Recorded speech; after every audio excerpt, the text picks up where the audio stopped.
And now to the stunning and exciting news, which I believe you'll agree shows once again that at Whipple's, we only take forward steps.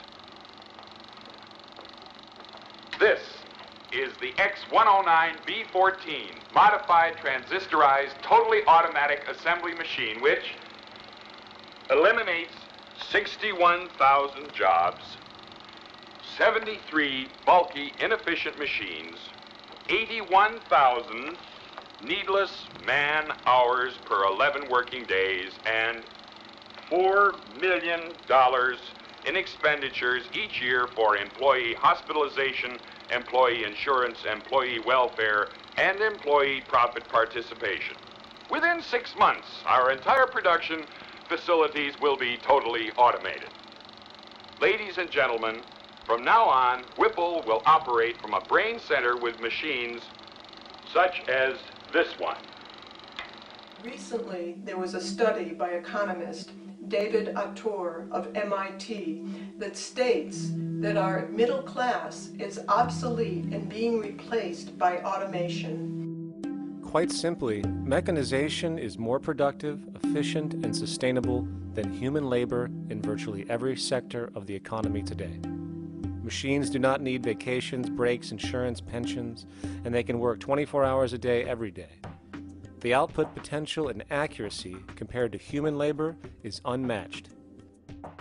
The bottom line, repetitive human labor is becoming obsolete and impractical across the world, and the unemployment you see around you today is fundamentally the result of this evolution of efficiency in technology.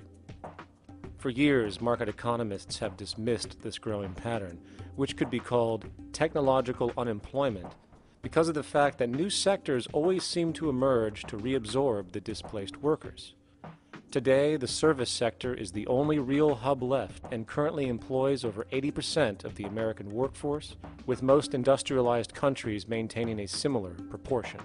However, this sector is now being challenged increasingly by automated kiosks, automated restaurants, and even automated stores. Economists today are finally acknowledging what they have been denying for years.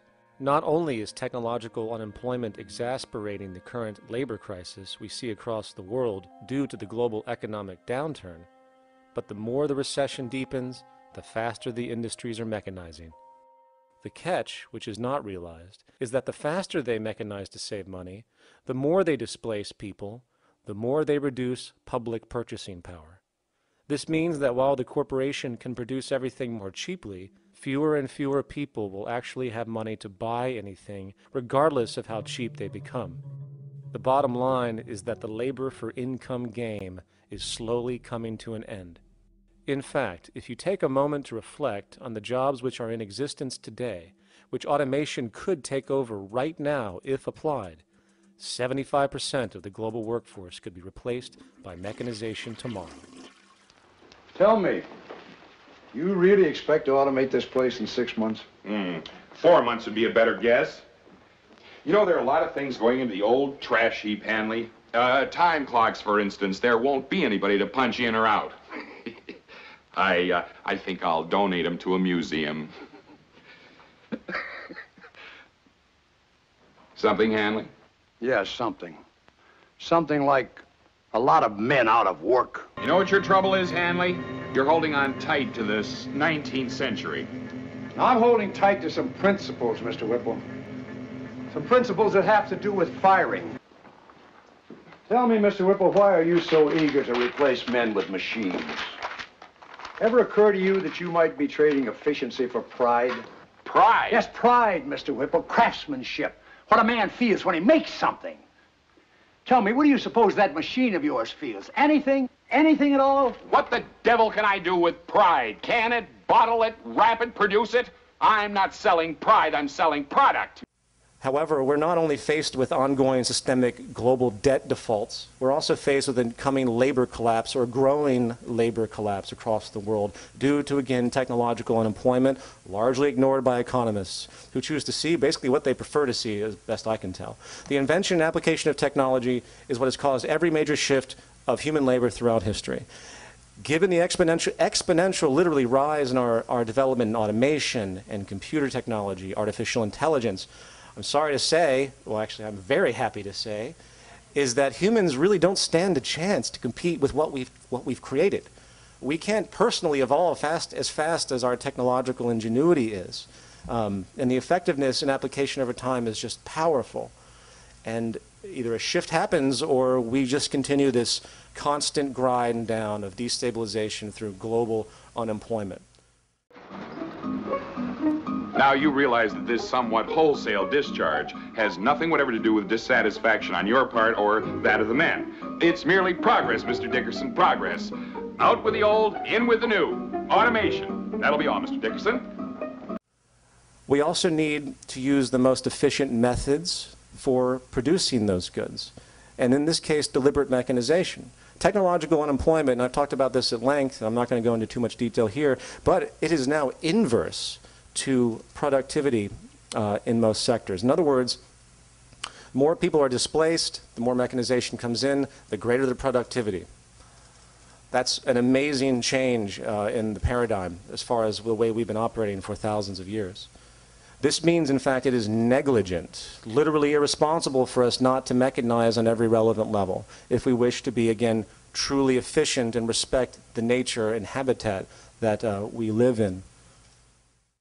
Shall I tell you the difference, Mr. Dickerson, between you and it? That machine costs 2 cents an hour for current. It lasts indefinitely. It gets no wrinkles, no arthritis, no hardening of the arteries. That one machine is a lathe operator, a press operator. 2 of those machines replace 114 men that take no coffee breaks, no sick leaves, no vacations with pay. Oh, Hanley, this should interest you. This is a tape-controlled 7-axis. What they call it, a sentry. You know what it does? It keeps an eye on every operation in the entire plant. It keeps absolutely accurate data on man hours, cost hours, product rejects, just everything. It's the most sophisticated machine I've ever seen. I just bought it.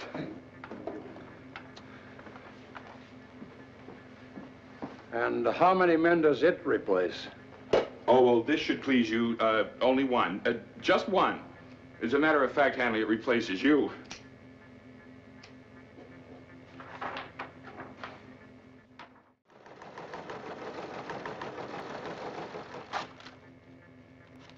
A perfect letter. Not one error or erasure. Typed at the moment of conception. Am I getting through to you, young man? I presume you mean that secretaries are obsolete now.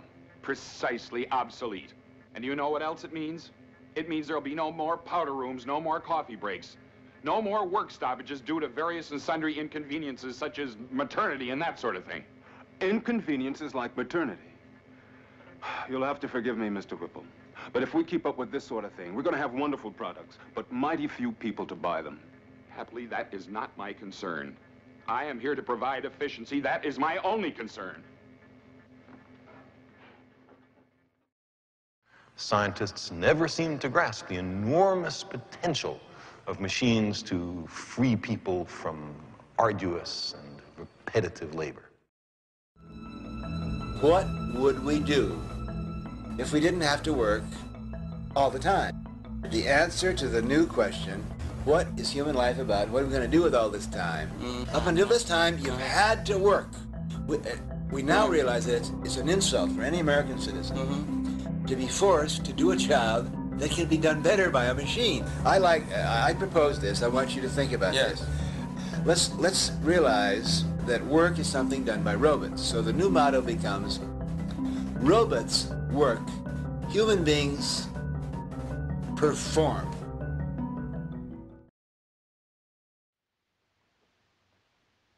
How are you finding retirement? Oh, tolerable, Mr. Whipple, tolerable. I managed to keep busy, not as much as I'd like. My wife says I'm underfoot, but I do all right. But you know, it's kind of nice to sleep late in the mornings. It's important. This retirement, I mean. Very important. Man should have time for leisure when he grows older. It's important he have time for leisure.